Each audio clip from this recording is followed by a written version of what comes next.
झूठा सीएम झूठा पीएम झूठा ఏమి రాజ్యం ఇదేమి రాజ్యం దొంగల రాజ్యం దోపిడీ రాజ్యం పోలీస్ జులుం నశించాలి పోలీస్ జులుం నశించాలి రేవంత్ రెడ్డి డౌన్ డౌన్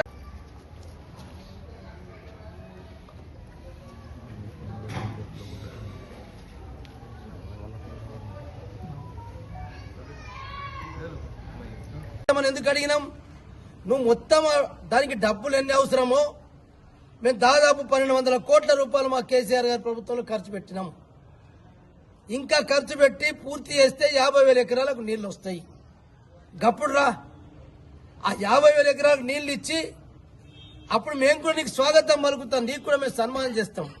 కానీ ఏదో ఇప్పుడు మున్సిపల్ ఎన్నికలు ఉన్నాయని, రేపు జడ్పీటీసీ ఎంపీటీసీ ఎన్నికలు ఉన్నాయని ఎన్నికల స్టంట్గా ఇలా డ్రామా చేస్తుంటే ఇప్పటికి 6 గ్యారంటీలతోటి మోసం చేసినావు సరిపోదా?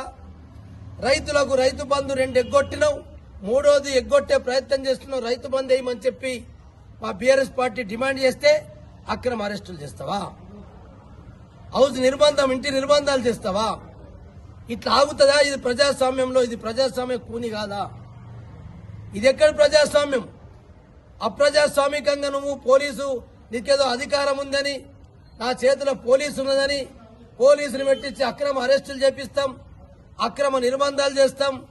ఆగుతుంది? ఇది ఆపగలుగుతావా? నీ తాతది తండ్రి తరం కాదు రేవంత్ రెడ్డి. సిగ్గుతోటి తల వంచుకొని ఇలా ఏం చేసినావు?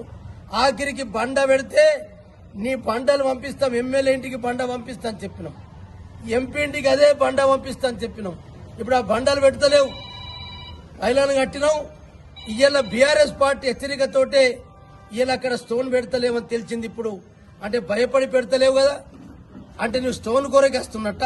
ఇంత ఆరుబాటం ఇంత ఖర్చు పెట్టి ఇలా ప్రజాధనాన్ని దుర్వినియోగం చేస్తున్నావు కాబట్టి నీ కార్యక్రమాన్ని అడ్డుకుంటామని చెప్పినాం. అడ్డుకుంటామని ఎందుకు చెప్పినాం?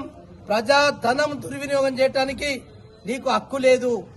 నువ్వు అక్కడ రూపాయి పెట్టలేదు కాబట్టి నీకు అక్కడ బటన్ నొక్కే అర్హత కూడా లేదు, నీకు ఆ నైతిక విలువ లేదని చెప్పి మేము ఇలా హెచ్చరిక చేస్తా ఉన్నాం.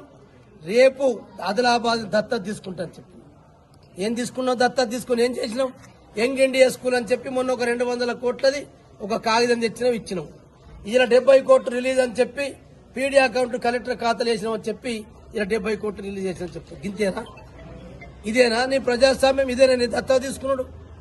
దత్తత తీసుకున్న జిల్లాకి ఇప్పటిదాకా ఏం చేసినావు? అందుకొరకే నీ కార్యక్రమాలు అడ్డగిస్తాం. నువ్వెన్నిసార్లు ఆదిలాబాద్ వచ్చినా తప్పకుండా అడ్డగిస్తాం, నిన్ను నిలదీస్తుంటాం.